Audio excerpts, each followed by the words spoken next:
అందరికీ నమస్కారం అండి. తమన్నా పూనుకోవటం కాదు సార్, ఇద్దరు పూనుకుంటున్నారు. ఒక పక్క మా అబ్బాయి తిరుపతి, ఇంకో పక్క తమన్నా. నిజంగా రాత్రి చూశానండి నేను సినిమా. లేట్గా చూసినందుకు చాలా బాధపడుతున్నాను. సారీ సార్, లేట్గా చూసినందుకు. నేను మళ్ళీ కూడా ఈ సినిమా చూస్తాను. చాలా చాలా చాలా బాగుందండి. మా సినిమా మేము గొప్పగా చెప్పుకుంటున్నాం అని కాదు.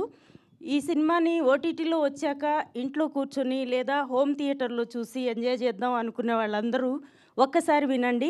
థియేటర్కి వెళ్ళి సినిమా చూస్తే ఆ ఎక్స్పీరియన్సే వేరండి. మళ్ళీ మళ్ళీ కూడా మీరు వెళ్ళాలని చూడాలని కోరుకుంటారు. నా మాట మీద నమ్మకం ఉంచి అందరూ థియేటర్కి వెళ్ళి సినిమా చూడండి. చాలా బాగుందండి. ఫస్ట్ ఓపెనింగ్ సీన్ మిస్ అవుతారేమో, వెళ్ళే వాళ్ళందరూ రైట్ టైంకి వెళ్ళండి. ఎందుకంటే ఫస్ట్ సీన్ చూస్తుంటే గూస్ బంప్స్ వస్తున్నాయండి. నేనెప్పుడు నా సినిమాని నేను ఇంత ఫీల్ అవ్వలేదు. ఈ సినిమా చాలా బాగుందండి. ప్రతి ఆర్టిస్ట్ అంటే కంపెనీ ఆర్టిస్ట్ ఏమో అనుకున్న వాళ్ళకు కూడా సంపత్ నంది గారు, అశోక్ తేజ గారు ఎంత మంచి క్యారెక్టర్స్ ఇచ్చారంటే ఇందులో చేసిన ప్రతి ఆర్టిస్టు అదృష్టవంతులని చెప్పాలండి. నిజానికి ఒక్కొక్కరి క్యారెక్టర్ అంత బాగుంది సార్. అందరికీ ఆల్ ద బెస్ట్. మా సినిమాని ఇంత సక్సెస్ చేసినందుకు మీ అందరికీ కృతజ్ఞతలు తెలుపుకుంటున్నాను. Thank you so much.